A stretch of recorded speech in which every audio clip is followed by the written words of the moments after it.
Very good morning dear students. हम लोगों ने अभी लास्ट क्लास में 7 चैप्टर कंप्लीट कर लिया हुआ है। आई होप वो चैप्टर आपको बहुत अच्छे से समझ में आया होगा। ठीक है, उसमें हम लोगों ने conservation of plants and animals के बारे में पढ़ा हुआ था और कंजर्वेशन का मतलब क्या होता है उसके बारे में पढ़ा हुआ था। कंजर्वेशन क्यों करना है उसके बारे में पढ़ा था। ठीक है, इसके अलावा डिफॉरेस्टेशन पढ़ा, डिफॉरेस्टेशन के इफेक्ट पढ़े, उसके काजेस पढ़े। इसके अलावा डिफॉरेस्टेशन को रोकने के लिए हमारी गवर्नमेंट क्या क्या स्टेप्स ले रही है, क्या क्या कदम उठा रही है, वो सारी चीज़ें हम लोगों ने वहाँ पे डिस्कस की हुई थी। जैसे कि national park, wild life sanctuary and biosphere reserve, ये सारी चीज़ें। ठीक, तो मुझे नहीं लग रहा है बच्चों कि इसमें बहुत ज़्यादा कुछ समझने जैसा था। ठीक है, तो काफ़ी इजी चैप्टर था, आपको बहुत अच्छे से समझ में आया होगा। आज हम लोगों को क्या स्टार्ट करना है, chapter number 8 of science, cell structure and functions. ठीक है, क्या स्टार्ट करना है, सेल स्ट्रक्चर एंड फंक्शंस।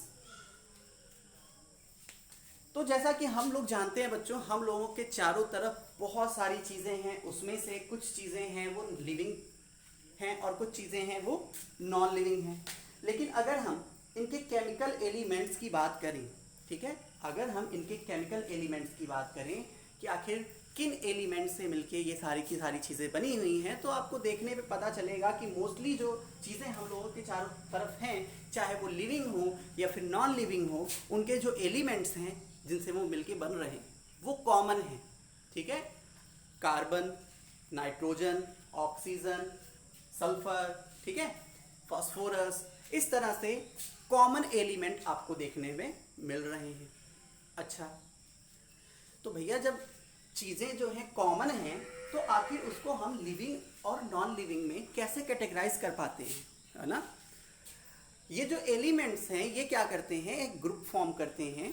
ठीक है, ये जो एलिमेंट्स हैं ये क्या करते हैं, एक ग्रुप फॉर्म करते हैं, जिसको हम लोग क्या बोलते हैं बच्चों, सेल बोलते हैं। एक ऑर्गेनाइजेशन फॉर्म करते हैं, एक मॉलिक्यूल फॉर्म करते हैं। ये सारे के सारे एलिमेंट मिल करके क्या करते हैं, एक ऑर्गेनाइजेशन फॉर्म करते हैं, एक ग्रुप फॉर्म करते हैं, जिसको हम लोग क्या बोलते हैं, सेल बोलते हैं।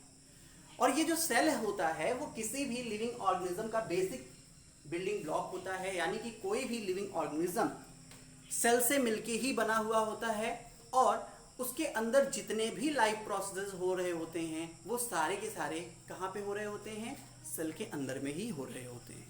ठीक है, तो ये बेसिक सा इंफॉर्मेशन था इस चैप्टर के बारे में। ठीक है, अब आते हैं हम डिस्कवरी ऑफ द सेल पे कि आखिर सेल की डिस्कवरी हुई तो हुई कैसे। डिस्कवरी ऑफ सेल, आप लोग जानते होंगे बच्चों, एक साइंटिस्ट हुआ करते थे जिनका नाम क्या था, रॉबर्ट हुक। 1665 में, ठीक है, 1665 में एक साइंटिस्ट हुआ करते थे जिनका नाम था रॉबर्ट हुक।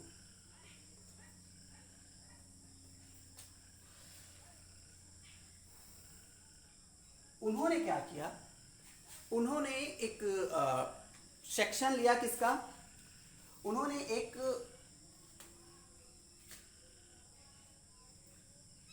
ड्राई सेक्शन लिया कॉर्क ट्री का। ठीक है, उन्होंने क्या किया, एक ड्राई सेक्शन लिया कॉर्क ट्री का और उसको वो एग्जामाइन कर रहे थे माइक्रोस्कोप के थ्रू। लेकिन हमें पता होना चाहिए बच्चों कि माइक्रोस्कोप 1665 में उतना ज़्यादा एडवांस नहीं रहा होगा, उतना ज़्यादा डेवलप नहीं रहा होगा। ठीक है, तो 1665 में जब एक dry section of tree, cork tree को वो एग्जामाइन कर रहे थे, तो उनको उसमें कुछ स्ट्रक्चर्स दिखे। ठीक है, वो स्ट्रक्चर कुछ इस तरह से थे, एक के ऊपर एक, एक के ऊपर एक, एक के ऊपर एक। ठीक है, इस तरह से थे, तो उसको उन्होंने नाम क्या दे दिया, सेल नाम दे दिया। यानी आपको याद क्या करना है, आपको याद ये करना है कि सेल की डिस्कवरी या सेल की खोज कब हुई थी, 1665 में हुई थी। किसने किया था, रॉबर्ट हुक ने किया था। किसके थ्रू किया था, कैसे किया था, एक dry section of cork tree को एग्जामाइन कर रहे थे वो एक माइक्रोस्कोप के थ्रू, तो उनको कुछ स्ट्रक्चर्स दिखे। उन्हीं स्ट्रक्चर्स को उन्होंने क्या बोल दिया, उन्होंने बोल दिया कि ये तो भैया सेल है। ठीक है, फिर अब वो और ज्यादा एक्सप्लेन नहीं कर पाए सेल के बारे में। क्यों, क्योंकि माइक्रोस्कोप जो था उस टाइम उतना ज़्यादा पावरफुल नहीं था कि और ज़्यादा डिटेल इसके बारे में ये कलेक्ट कर सकें। टाइम बीतता गया, 1670 का समय आया, ठीक है, 5 साल बाद एक साइंटिस्ट, डच साइंटिस्ट थे, एंटोन वान ल्यूनहक।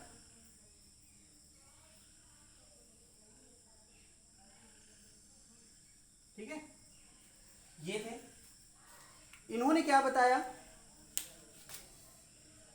इन्होंने पॉन्ड वाटर का एक ड्रॉप लिया, क्या किया, पॉन्ड वाटर की एक बूंद ली और उसको माइक्रोस्कोप के थ्रू एग्जामाइन किया। 1665 में रॉबर्ट हुक ने ट्री को किया। ठीक, उन्होंने बोल दिया कि ये जो स्ट्रक्चर्स दिख रहे हैं ये क्या है, सेल है। 5 साल बाद एक और साइंटिस्ट थे, एंटोन वान ल्यूनहक। ठीक है, तो वो पॉन्ड वाटर को स्टडी कर रहे होंगे, तो उनको भी इस तरह का स्ट्रक्चर वहां पे दिखा। अच्छा, समय बीतता गया, ये लोग बहुत ज़्यादा एक्सप्लेनेशन सेल के बारे में उस टाइम तक नहीं कर पाए। क्यों? क्योंकि माइक्रोस्कोप जो है उतना ज़्यादा पावरफुल था नहीं। इसके बाद समय बीतता गया, बीतता गया, बीतता गया, काफ़ी साल बीत गए। ठीक है, फिर एक साइंटिस्ट आए जिनका नाम था मैथियस सिल्डन। क्या नाम था? मैथियस सिल्डन। ठीक है, मैथियस सिल्डन। इन्होंने क्या किया, इन्होंने प्लांट पार्ट को माइक्रोस्कोप के थ्रू स्टडी किया। किसको? प्लांट पार्ट को माइक्रोस्कोप के थ्रू स्टडी किया। तो इनको वहां पे पता चला कि भैया जो प्लांट होते हैं या प्लांट के डिफरेंट डिफरेंट पार्ट्स होते हैं वो सारे के सारे किनसे मिलके बने हुए हैं, सेल से मिलके बने हुए हैं। या फिर इन टोटल इनके कहने का मतलब ये था कि पूरा का पूरा जो प्लांट है वो किससे बना हुआ है, सेल से बना हुआ है। ठीक है, तो इन्होंने प्लांट पार्ट को स्टडी किया था।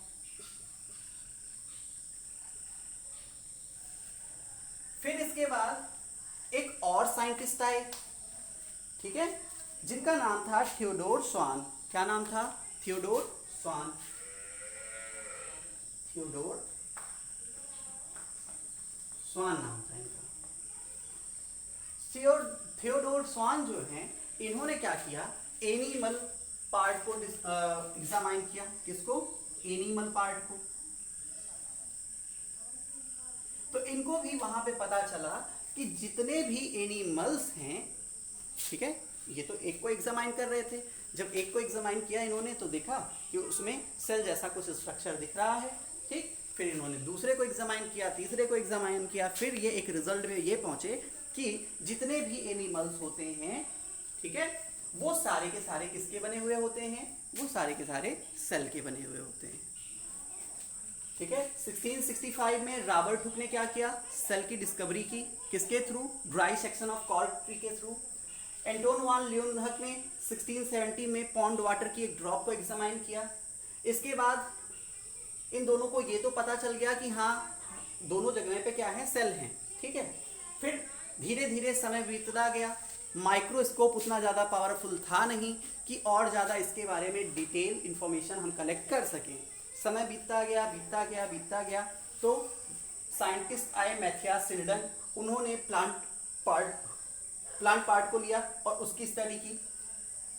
उसकी स्टडी करने पे उनको ये पता चला कि प्लांट के जितने भी पार्ट्स हैं वो सारे के सारे किससे बने हुए हैं, सेल से बने हुए हैं। तो उस सेल को उन्होंने नाम दे दिया गया, क्या? Plant cell. क्या नाम दिया? प्लांट सेल नाम दे दिया कि जितने भी प्लांट होते हैं वो किससे बने हुए होते हैं, प्लांट सेल से बने हुए होते हैं। इसके बाद एक और साइंटिस्ट आए, थियोडोर स्वान। थियोडोर स्वान ने क्या किया, एनिमल्स के बारे में स्टडी किया। एनिमल्स को के पार्ट्स को स्टडी करने पे उनको ये पता चला कि भैया जितने भी एनिमल्स होते हैं वो सारे के सारे सेल से बने हुए होते हैं। ठीक, ये सारी चीज़ें हो गई क्योंकि इस टाइम तक क्या था कि माइक्रोस्कोप थोड़ा सा डेवलप हो चुके थे। ठीक है, तो सबसे पहले 1838 में, कब? 1838 में इन्होंने सेल थ्योरी को प्रपोज किया। क्या किया? 1838 में इन्होंने सेल थ्योरी को प्रपोज किया कि भैया सेल थ्योरी ये है, क्योंकि जितने भी प्लांट्स हैं वो भी सेल से बने हुए हैं, जितने भी एनिमल्स हैं वो भी सेल से बने हुए हैं। इन टोटल हम ये कह सकते हैं कि जितने भी लिविंग ऑर्गेनिज्म वो किससे बने हुए हैं, सेल से बने हुए हैं। तो इन्होंने क्या किया, एक सेल थ्योरी प्रपोज की, कब, 1838 में। लेकिन दिक्कत क्या थी कि वो जो सेल थ्योरी इन लोगों ने दी हुई थी वो उतना ज़्यादा अच्छे तरीके से नहीं दिया गया था, जिसकी वजह से एक साइंटिस्ट थे रुडोल्फ, क्या नाम था उनका, रुडोल्फ, ठीक है, रुडोल्फ वर्शो। रुडोल्फ वर्शो जो थे उन्होंने 1858 में, 1838 में तो इन्होंने सेल थ्योरी प्रपोज कर दी।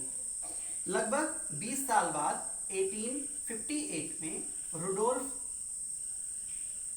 ने क्या किया, उस थ्योरी को, जो भी उसमें कमियां थी, जो भी चीज़ें उनको सही नहीं लगी, ठीक है, उसको उन्होंने फॉर्मलाइज किया। फॉर्मलाइज करके एक अच्छे से सीक्वेंस में सारी चीज़ों को उन्होंने डिस्क्राइब किया।